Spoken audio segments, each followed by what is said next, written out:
Good morning and welcome to the Dailyaus. It's Friday the 24th of July. I'm Zara Seidler. I'm Elliot, Lawry. The Albanese government has announced it will extend a paid placement program for 10 new categories of students, including those studying clinical psychology, physiotherapy and speech therapy. In today's podcast, we're going to speak about what this paid placement program has looked like in the past, what the reality for some of these students looks like in the present, and what could change in the future.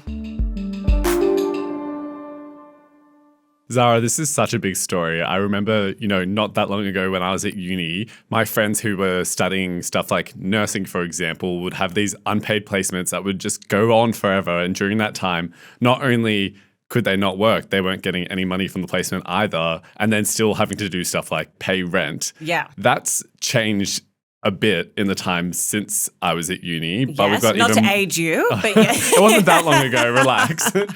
But we have some more updates now. Do you want to maybe set the scene of where we were before today? Yeah, of course. I guess as a starting point, did you have to do any unpaid placements at uni? Yes. Okay, so you studied media. I'm going to go ahead and presume. Yeah. What did you have to do as part of your degree? I went to Channel 7 and I worked there unpaid for credits for a subject. So interesting. So I didn't study media. I didn't have to do any unpaid placements. Oh, good for you. Yeah, I know. Flex, that's the end of the now podcast. This is the end of the podcast. No, but I guess I had always heard about this from friends. I had never personally had to experience it, and just learning, I think especially as it pertains, as you said, to health professions, the incredible burden that these placements have had on these students has been well documented for a very long time. But to answer your question, if I set the scene, students enrolled in nursing degrees have to complete 800 hours in a clinic or a hospital. Crazy. Midwives need 1,600 hours. And of course, in some cases, students have to live and work remotely for part of their course, especially for medical degrees. So these are really significant placements. Some of them are even full-time. And as you said, many students can't then get a job. I mean, it's just not practical to then have to get a job outside of that. And so until last year, these students weren't getting paid at all. None of these students who were experiencing this were getting paid. This was recognised as quite a major issue. It was called placement poverty, and the government was recommended to do something about it. And so they did. And so from July last year, the government introduced paid placements for very specific professions. Or for specific studies, I should say. So those studying nursing, midwifery, teaching and social work, they could, if they were enrolled in those courses, get $331.65 per week while doing the mandatory prac placements as part of their degree.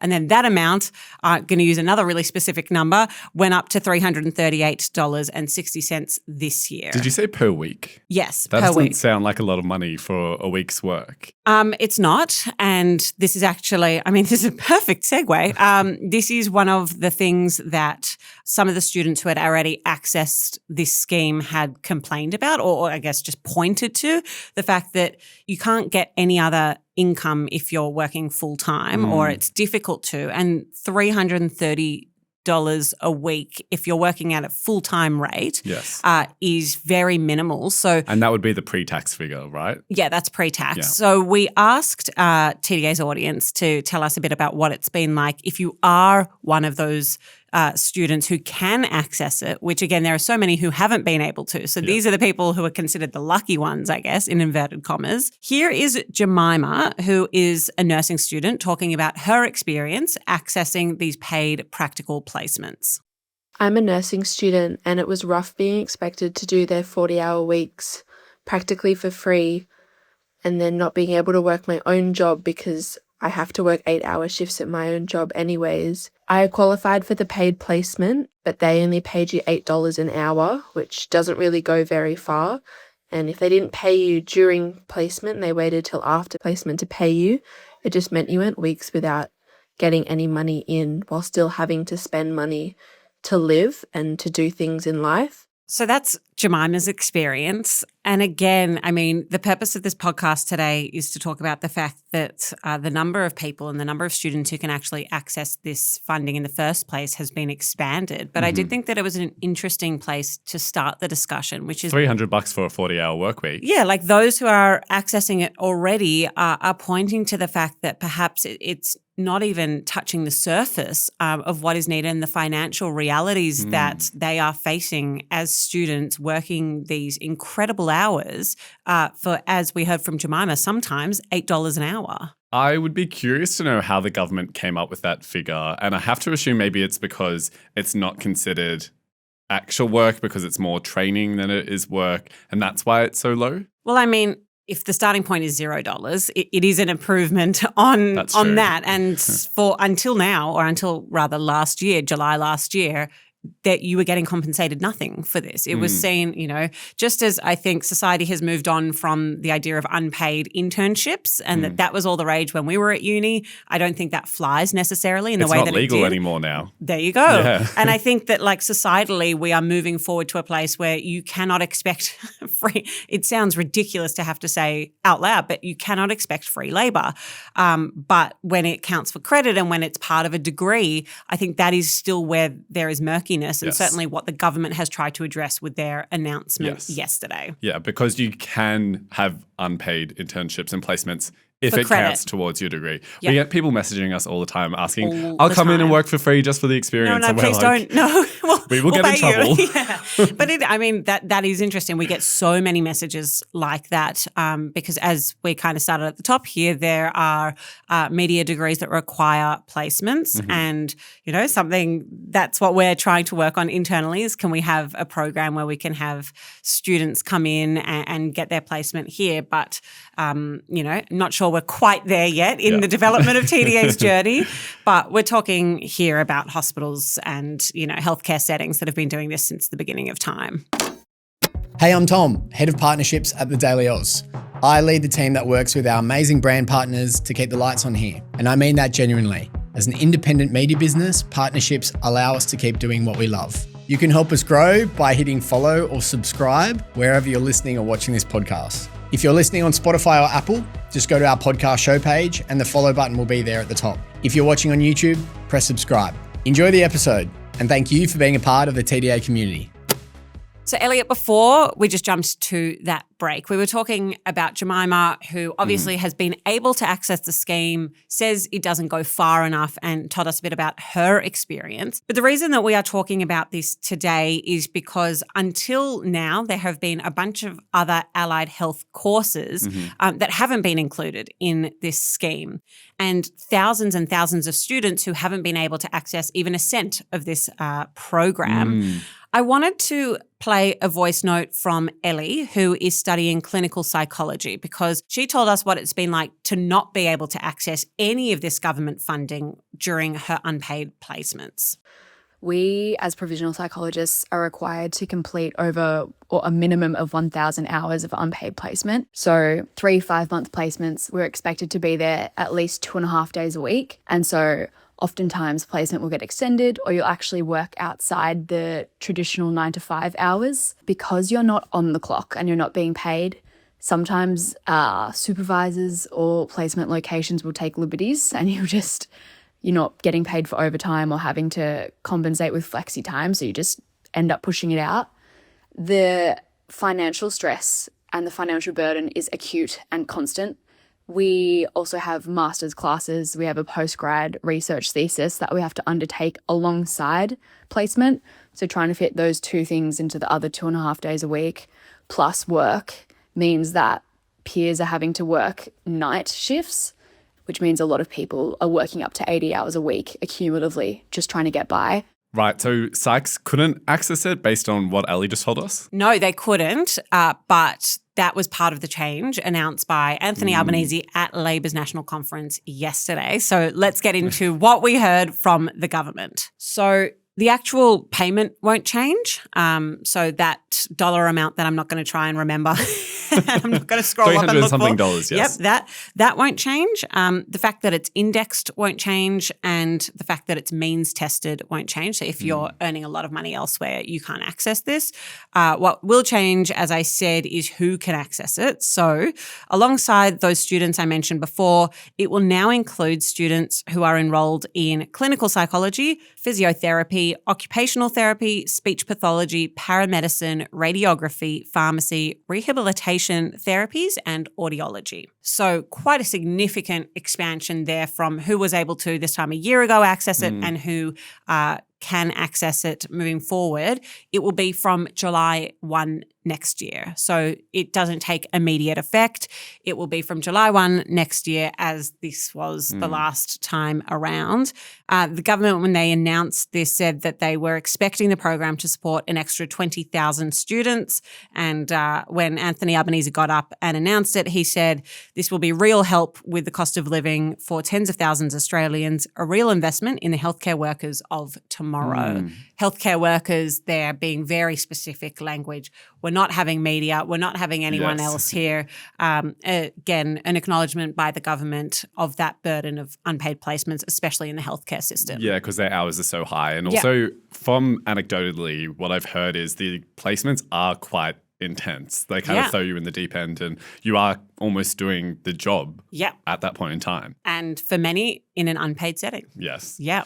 I have to say, if I was in my final year of my degree and I was coming up to my big final placement and I found out that this was kicking in next year, be pissed. I'd be fuming. Yeah. I think that's reasonable. I guess the other group of people who I've seen commenting on this announcement is medical students and dental students. They're not included. Yeah. And I saw a lot of comments. I was kind of looking at all the announcements and the news outlets and how it was covered, and a lot of comments about the fact that, you know, medical students and dental students have huge loans out because of the cost of their degree.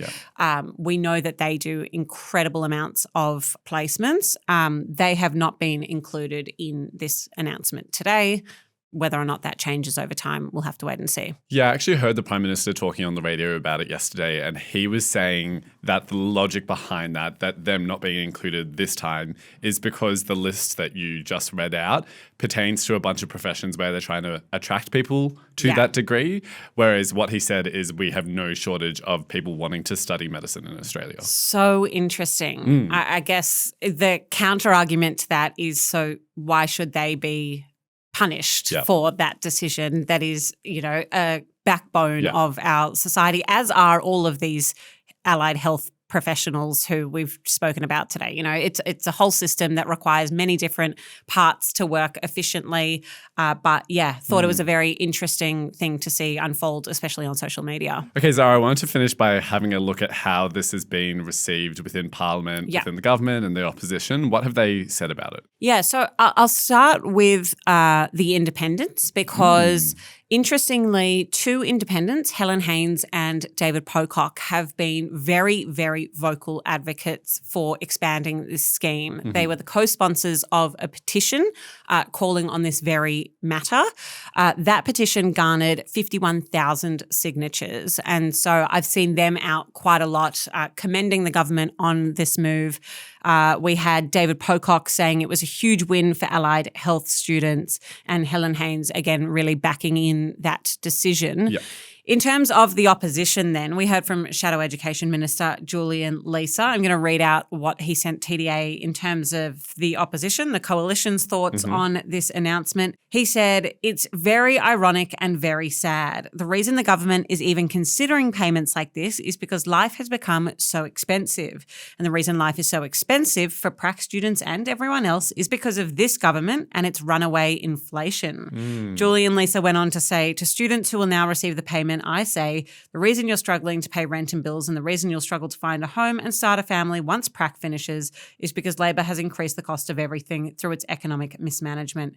You deserve a better economy than the one that this Labor government is giving you. So not really getting a sense there from the opposition whether the principle of making these placements paid is something they support or something they're against, but more broadly, just an argument against Labor's economic management there. Zara, thanks so much for taking us through that. It'll be an interesting one to watch because obviously we still have quite a few professions not included in this lineup of people that are getting access to the paid placement. I'm genuinely curious to see if in 5 or 10 years' time, people at university look back at us and say, oh my God, there was such thing as unpaid placements. Probably. It's like when we look back and see, there's such thing as free uni. I know. It's a different time. All right. I think that's all we have time for that part. But do you have a tidbit? I do. It is about a new documentary that is dropping on Netflix in September about none other than ray gun. Wait, it's not about meth? It's called Breaking Badly and it's about breakdancing. I thought it was going to be like a competition reality show about the best meth makers. For anyone that's not understanding how Elliot's brain just got there, Breaking Bad is, of course, one of the most well-renowned shows on television. The Netflix producers have clearly taken some liberties there in Breaking Badly, but no, producers of this documentary say it's going to provide unprecedented access to Rachel Gunn's personal journey. Look, the Commonwealth Games have started. Unseen footage? Hopefully, of behind-the-scenes breakdancing. Look, I think it was a huge story. I'm genuinely curious to see what she says on this. I think there was a very big media narrative around, obviously, Ray Gunn's performance and her inclusion in the Olympics. Haven't heard a heap since. Ray Gunn's brother was also just sentenced 12 months imprisonment over a crypto scam. But yeah, wasn't her brother arrested like yesterday or the day before? It would appear so. Emmy, who started this week, has told us, so it must be true. I've just Googled it. Brendan Gunn, the estranged brother of the Olympic breaker Ray Gunn, was handed a 12-month suspended jail sentence for his role in an international criminal network. So there you go. I feel like we always talk about all the negative press and, she was trying her best and all this stuff, but she has the best legacy. Like, gun to your head, name one other breakdancer. Oh, no idea. Well, there we go. And no one else has a Netflix documentary about them. So good for her. What you're trying to say is all publicity is good publicity? Yeah, I'm going to start breakdancing on this table next podcast. All right. Well, in lieu of you not having to listen to Billy sing or Elliot breakdance on this podcast, we will leave it there. That's all we have time for. Thank you for joining this episode of The Daily Yaus. We'll be back later today. But until then, have a beautiful day. Wicka, wicka.